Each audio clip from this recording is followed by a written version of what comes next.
Welcome to the webinar. I just want to thank you all for your patience and for attending our webinar, Optimising Asset Capture. Our speaker today is David, and David is an engineer in urban and river hydraulics. With great knowledge of modelling software, David was in charge of several hydraulic projects in rural Ireland, especially at risk of urban and rural floods. After completing his MBA at the IAE in Nice, France, David wanted to work closer to business development and marketing of companies. So he is now managing asset management portfolio products, which includes the Infinet Mobile, and Infomaster. And without ado, I will now pass you over to David. Thank you, Leslie. Thank you for this amazing introduction. So today, again, going to talk about Infinet Mobile and optimizing field data capture. And we want to actually answer one overall question, which is, what is the current state of my assets? In order to answer these questions, we actually want to maintain this asset registry and a network map.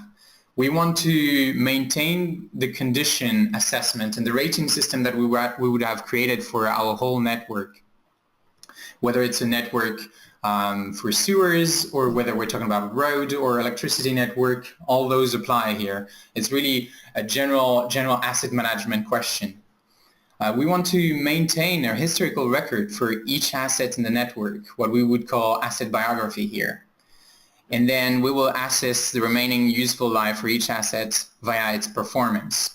So it's not because an asset is partly broken or degraded or it's been in the ground for decades. We actually care about the performance more than actually the historical data in terms of age of the pipe, for example. As long as it does the job, this asset is good for us. So again, scrolling back to the infrastructure inventory, where we answer the question what and where are my assets, what are they, the inspection that actually kind of reply the question on how, what is the condition of my asset, the intervention and incident, which are partly the question of when happened, what happened, and the inhabitants. So those are what we call the five eyes of asset management, where we basically focus on all those five, like just all the five fingers of one hand. Just they all stick together. None of them make sense if the other one is not here. So going back to the circle of data within asset management, and actually how do we perform an asset management process inside a company. So everything will start on the asset from the field, as you can see here that I'm trying to point. So everything is about data collection and data processing in order to do this risk analysis that everyone is talking about these days, and this capital planning. And obviously, once we've done all this capital planning, we then have to manage the work orders and all the work that is coming from this capital planning, and feed it into to the people in the field in order to provide the data that we're missing, the data that we want to complement, and so on and so forth. So when we are talking about data collection, there's obviously two reasons.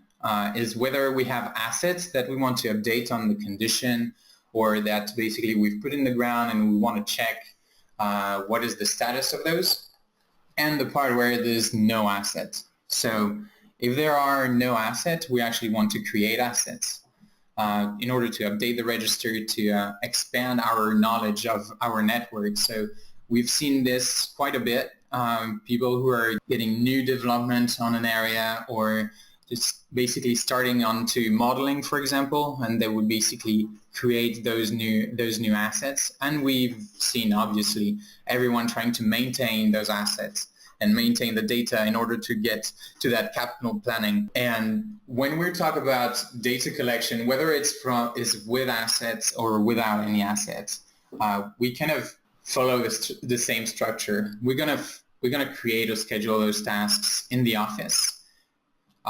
Get those all this information and the scheduling of tasks into the field for the operators and the contractors to fill in all this information and then get it back to the office.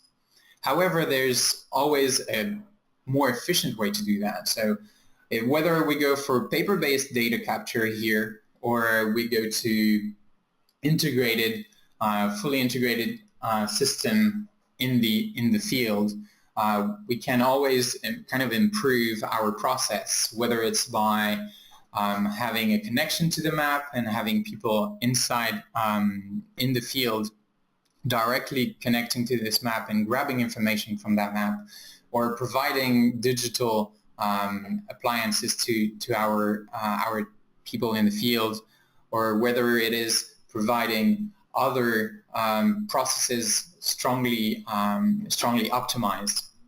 But here, just as an example, I'm just going to talk a little bit about paper-based data capture and its comparison to with Infinite Mobile. So what I've been doing lately has been to go and to meet with contractors and to see what was the pain really of paper-based data capture. And even though creating and scheduling the task in the office would be similar from a paper-based to not paper-based, then you got to print the manual and GPS sheet cards, fill in the form, the sketches, taking pictures. All this is disjointed data, paper maps. Then handwriting, you're probably going to have your hands dirty and you're going to probably mess up your manhole sheet. But then once you've done all this, actually this hard work on the field, then you need to bring back all this paper back to the office. And that's when actually someone else is pulling his hair out, because he needs to join the media files with the inspections, whether it's from pictures, CCTV surveys, and so on and so forth.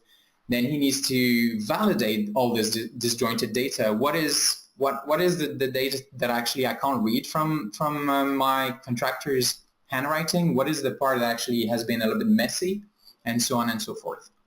So all those two, which is number 3 and number 4 on that slide, are quite actually work intensive. Those are really the part where you need to get all digital and improve that process. That's why we're seeing more and more people going from a paper-based data capture to actually a mobile, straight from tablet, whether it's Android, iPads, or Windows. People are directly going to that because it's so much more efficient. And obviously, the last point that I haven't mentioned so far, which is exporting and delivering data, is quite important. However, once all the data is cleaned up, you kind of done almost all the job, and you just basically need to export to the appropriate format. And so with that said, I wanted just to do a really quick poll, because we've been really late today. Apologies for that again. And I wanted you to tell me how long does it take you, generally speaking,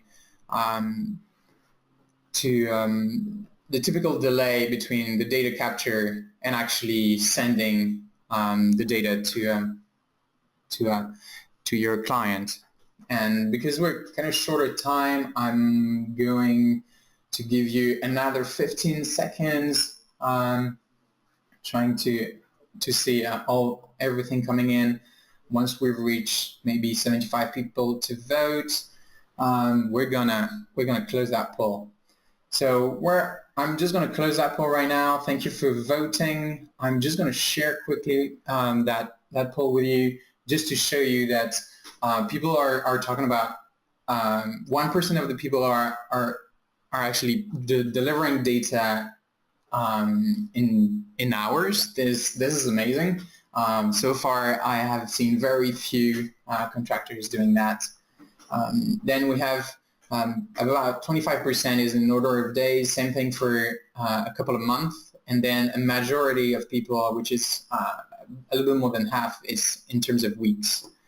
And some more unlucky people that have maybe less processes at hand and that are their delay is usually from 6 months to a year. So I'm just going to hide that poll and switch back to my presentation, because when we switch from paper-based data capture to infinite mobile, we're actually reducing the process from hours to minutes. So the actual data coming in from the field to the office and directly pre-validated data is going to be minutes. It kind of depends on the what is your network data provider service availability right now. So are you transferring through Wi-Fi? Are you actually going through 4G, or are you going through Edge? All this obviously matters when you're in a mobile environment, as you might be aware. Everyone has now a smartphone in his pocket, so I'm sure that everyone sees the difference between trying to stream videos from YouTube in 4G or in Edge. So just to go quickly through the current practice within Infinite Mobile. So creating and scheduling tasks will be done in the office in a tool called Infinite Desktop, which probably is going to be the repository for your data at the end. The field devices are updated automatically. This is quite important. You don't need to actually set it up and so on. It's basically every now and then, as you wish, whether it's 5 minutes, whether it's daily.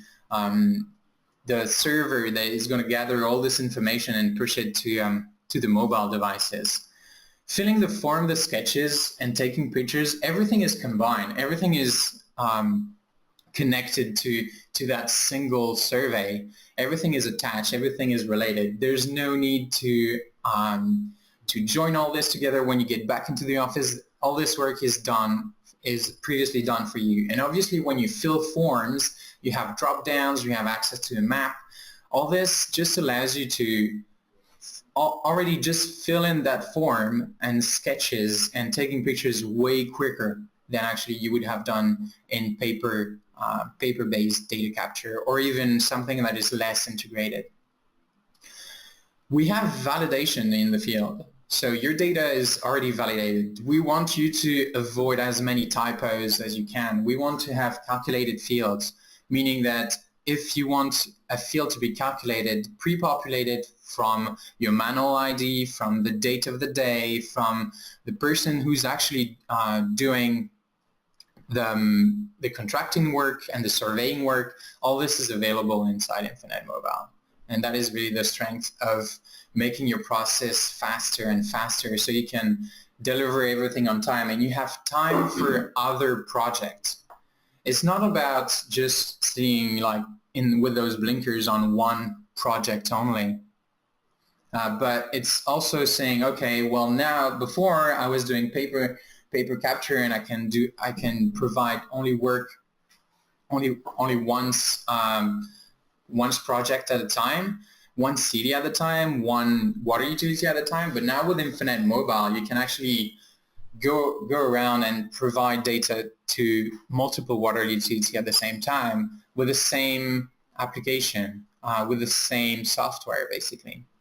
So all this is obviously good stuff, but I'm assuming that what you really want to do and really want to see is the live demo of the software. So without any further ado, I'm just going to switch to Infinite Mobile.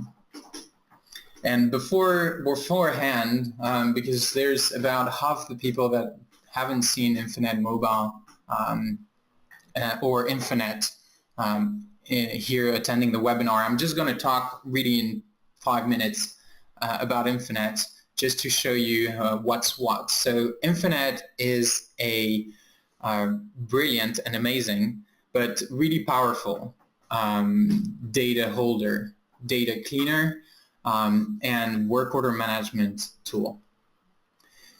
So here, as you can see, you have a map view. You have on the left a set of folders, basically, that you can organize and put actually users' permissions. So inside your organization, people are working on different project or different specialty. So if I go into particular assets, I can actually say, well, this user actually cannot change the pipe ID or the asset ID or any other ID or any other kind of dimension, because this is above his role.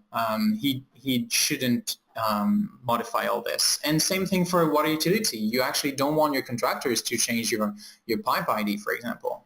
So that is why you would have basically those kind of restrictions on those fields.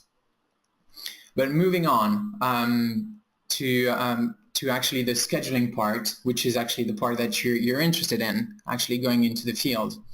So here I'm just going to give an example of some water utility providing you this type of data. They send you the network. We're going to start with that, and hopefully you'll get excited about it. And if I have time, if I haven't started too late, well, I'll show you also how to go from scratch directly into the mobile application. So right now, we're just going to assume that the water utility wants you to do a CCTV survey of this little area on the left, because all the rest actually has been CCTV surveyed not that long ago. So the only thing you need to do is to select like this, as I just did, and then click on scheduling task. And right now, we're just going to select the task that we want to schedule. As you can see, there's quite a number of surveys available. Not only CCTV survey, manual surveys, but you have GPS surveys, you have any type of inspection, repairs, clean, and so on and so forth. So I'm just going to go and create those CCTV surveys. As you can see already, the software is telling me this will create 4 tasks, because I want to create a new task for each selected item. And here I'm going to add a location sketch for the task, so I know that this will help my crews. I know that they have a map over there, but if they can just confirm that they're actually at the right location, that'd be awesome. And I want to review the task properties before creation. So in order to assign it to someone and actually dispatch it. So I can define a schedule number, but I'm just going to leave it to predefined. I'm gonna actually schedule everything for tomorrow, and I think that I'm gonna give it to my colleague Idris here, who, if you've been lucky enough, he replied to your question in the chat or in the question side on the right. As you can see, there's a whole other bunch of fields. Whether it's from the progress information, but all this I won't be touching on that, because this is all going to be populated into the field. I can obviously change the contractors, the priority of that task, and so on. I can associate with resources, whether my resources are actually the people who are going in the field, or whether it's material that I need for relining and so on. And special notes. Please guys hurry up, or well, there's going to be some work on that area, or other kind of special notes or special instructions that you would have. I'm just going to click apply and click OK. So right now I have my all those CCTV survey, and because I created an automation, you can see that some data has been actually added to what I originally created, because I basically created a blank CCTV survey. But now we actually have the owner of this CCTV survey, the customer, who's going to be the water utility here, the project, the road name, the direction with the start manhole and the finish manhole, and so on and so forth. So I'm just going to click OK because I'm fine with that. I'm going to save this to the database. So all this is basically a little bit hanging in the air as long as you don't commit directly into and save this to the database. So once I've saved it to the database, my mobile component is on the other side, and I'm just going to close all this, is on the other side and is listening to any kind of additional work that I have. So I just switched right now to the mobile component. I tried to replicate a little bit the mapping, just so you don't get too lost. So you still have in red all the buildings, you still have the roads and so on. I've added some information though that might be essential to the crew, which would be the manhole number, the length of the pipe, but also which might be of their interest is actually that here on this side we have a lot of apologies for that. We have a lot of complaints. So those would be incident reports and customer complaints. So it might be for them a good idea to actually swing by there on the way there, so they can actually say whether it's a relevant complaints or not. Moving on to that map that can provide us a lot of information and to which we can actually create work orders and so on. I'm going to switch to the schedule, and I'm going to synchronize basically. So I'm going to synchronize my mobile device. So my mobile device right now, as you can see, has some different users. So here is John Smith, Idris, and David, so me, and some unassigned column. And for each user, they have their own task assigned to them. And the only reason I can see all this is because I logged into my application as an admin. So right now I'm an admin, and so I actually didn't realize, but I gave too much work to Idris. I'm going to give a little bit to John because it's not fair. And Idris is keep complaining here in the background. So once I've done that, I can see that this is all fair, and I can actually look at other tasks that have been scheduled, not the one that I just imported, but also the one that was already existing and that probably haven't been closed on. So you can see here that we have two colors, green and red. So the red one would be for an overdue task, and the green one for a completed task. So I can see here that either David is lazy because he hasn't done it, or he is having an issue. So maybe I want to call him and say, "Hey, David, is everything going on? Why is there a task overdue for you? Is there any way I can help? Do you need another hand?" and so on. So that's kind of the approach that we tend to have. And just as easily, I can double click on the task and just fill in my CCTV survey. So here I just double clicked on the CCTV survey for Idris, and I want to fill all this, and you can see at the bottom, that I can, even from a CCTV survey, actually create a pipe clean.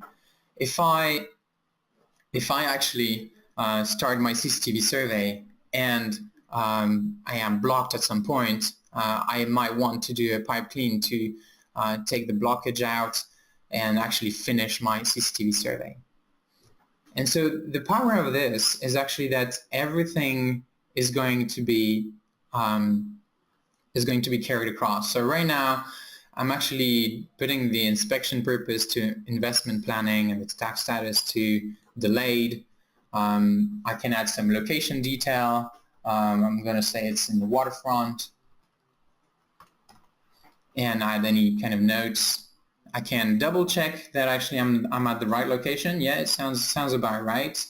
I can grab any information from the map and so on, add any resource, and I'm actually going to create a pipe clean.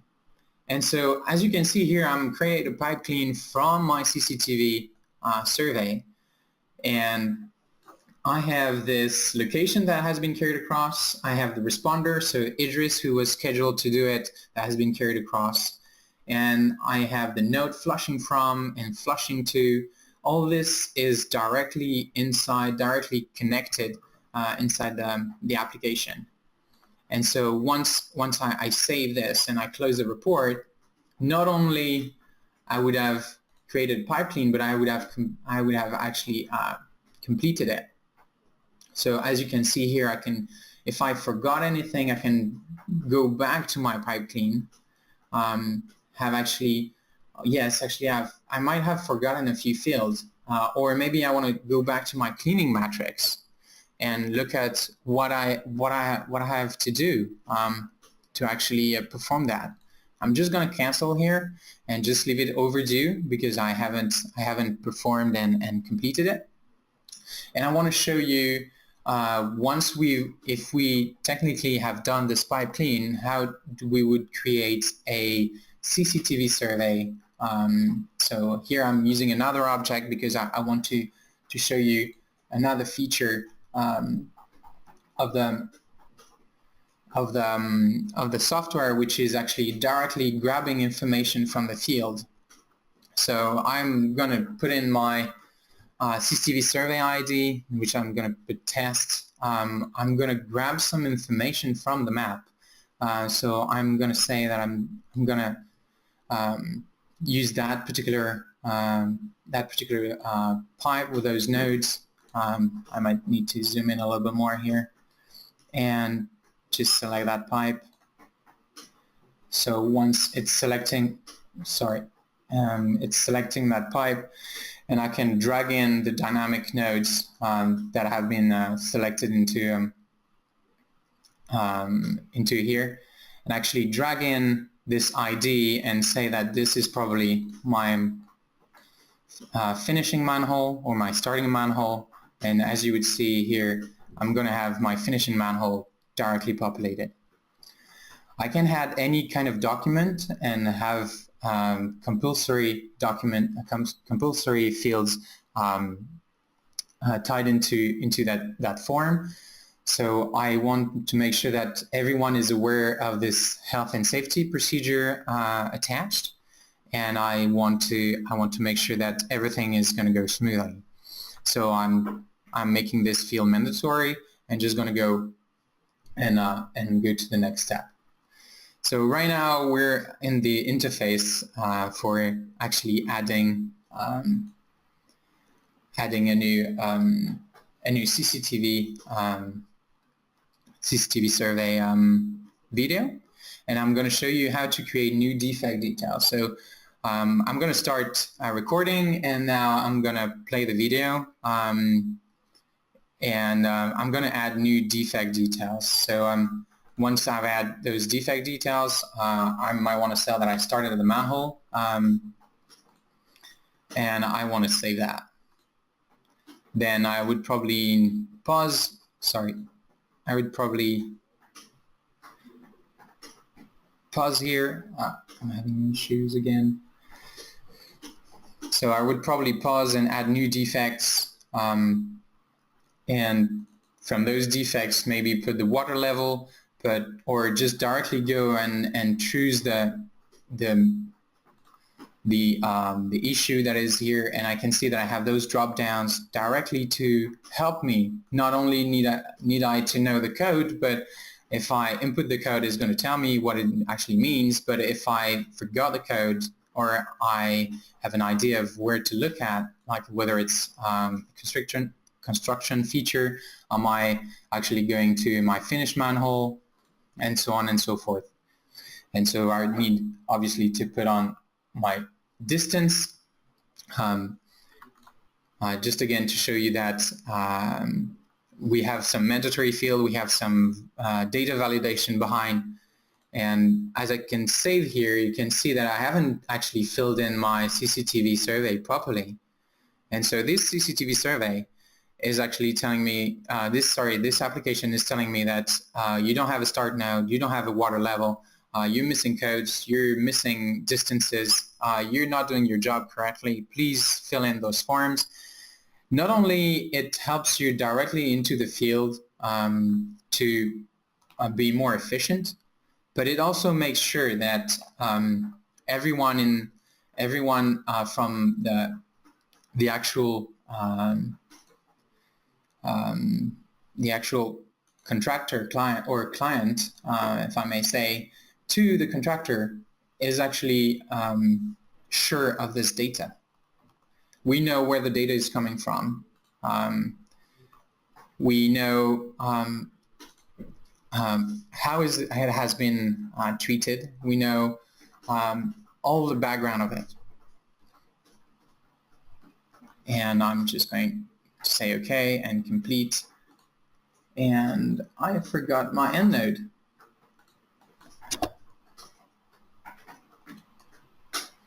So I'm just going to do that and click OK. And now I can complete it. And the attachment, attaching the videos with a possible description, and whether you find it relevant or not, it might be a good idea to put in the date, or just to say, well, actually, it's David who did it, and so on and so forth. So now we've seen both sides, how to create a CCTV survey, how to schedule a CCTV survey. We can do the same thing with a GPS survey, manhole survey, and I'm conscious of the time, and we only have 15 minutes on the clock. So I will just try to wrap up here on the mobile application, and just to show you how everything is synchronized and everything is updated into the Office application. So once I get back from the field, or once I actually receiving information from the field, so I might be someone who only works in the office, might be someone who does both jobs, I can directly go and see all those new surveys that I created, and I can look at my new CCTV surveys, all those that have been scheduled with the number 70. So all those are actually the ones that I've been created. But before actually seeing all those changes inside Infonet Desktop, I just need to press a button, which is basically telling me, well, update everything from the master database, because right now you have a picture of the data as you created it, but you need to update because some data is coming from the field. You might want to do that at a special time, whether it's midday to actually start the work in the afternoon, and so on and so forth. Any kind of process that you would have inside your organization might help. And getting to that, so I can go back into my CCTV survey, and I can see that if I have a look at my survey here, I can go into the details and see that I have my pipe dimension that have been brought up, and so on. And if I look into the defect here, I can see that I have nothing. And the reason is because actually I've created multiple surveys, and this one has not been filled in. But I can actually not look through my grid view and just select the object on the map. So here we're connecting, we're directly selecting the pipe, but to the pipe I can look at this associated object and directly look into that information. And so all this information has been carried across into Infonet. And you can see that, for example, the inspection purpose here has been flagged with Infonet Mobile tag. So for those who haven't used Infonet before, what a flag is actually the ability to track data, the ability to record the fact that the data has been imported or changed by a certain person or a certain process. So for example, here importing from, directly updating from Infonet Mobile allows me to to basically have this flag of INM, so Infinite Mobile capabilities.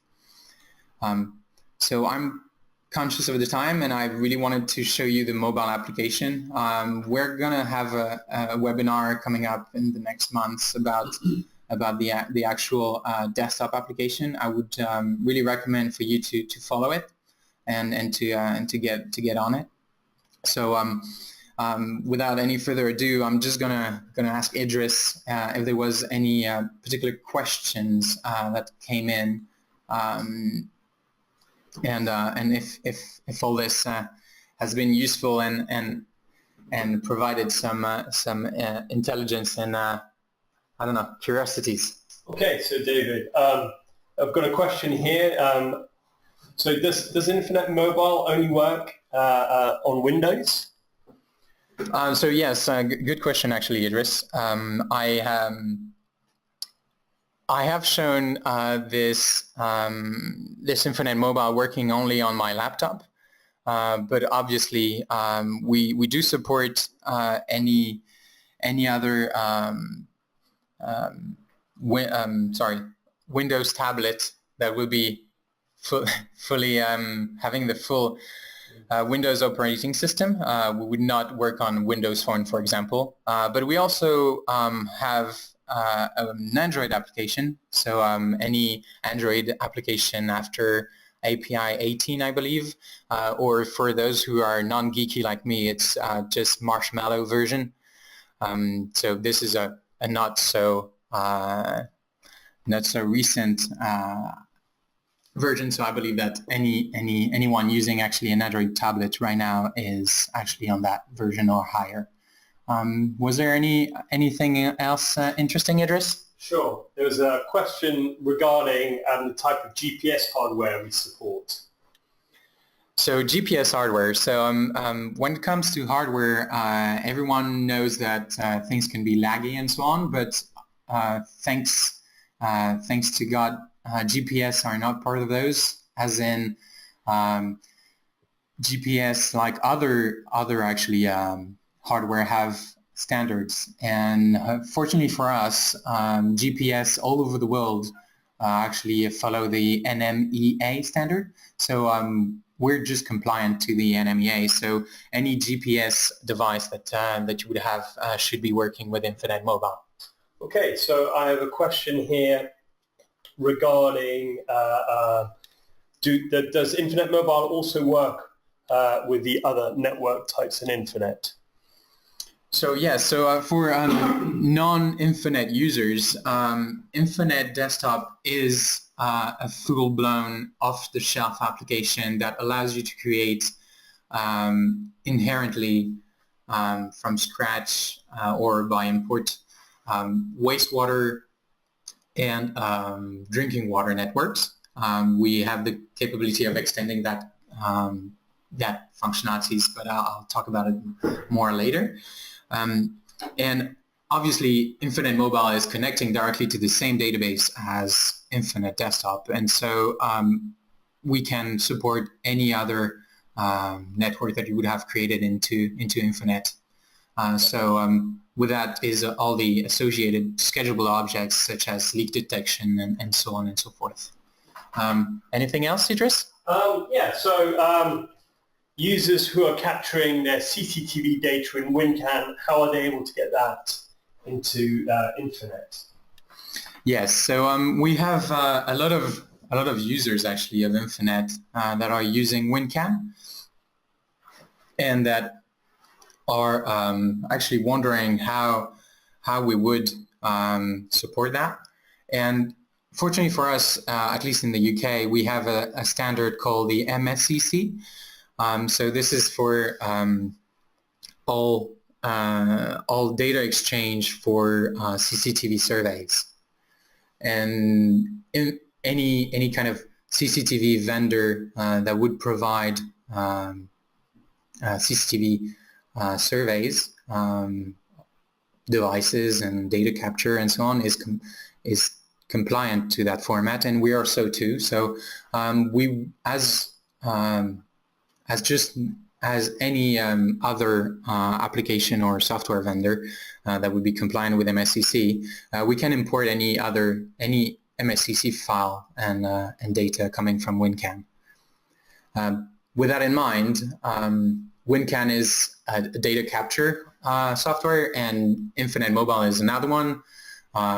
So whether you feel like WinCan is your jam, or whether you think that Infinite Mobile actually provides you more information and actually more tools and survey capabilities, this is right down up to you.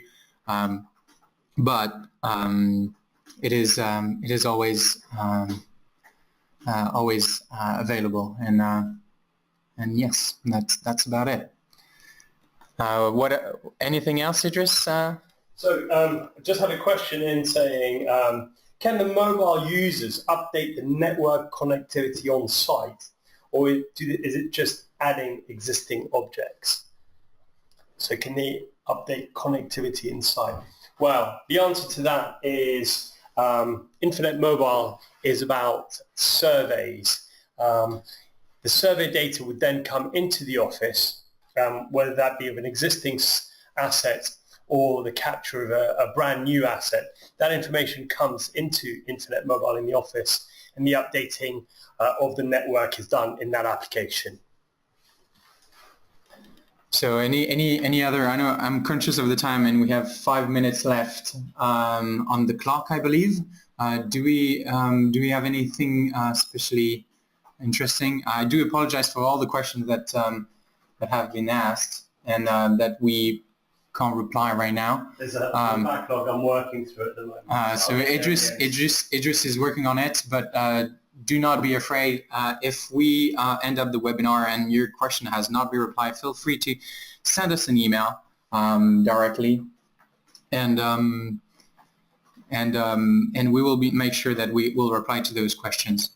And thanks very much, gentlemen, for that. And as David has said, that we've tried to answer as many questions as we can on the fly, but as soon as the webinar's finished, we will get back to you. So don't worry about that.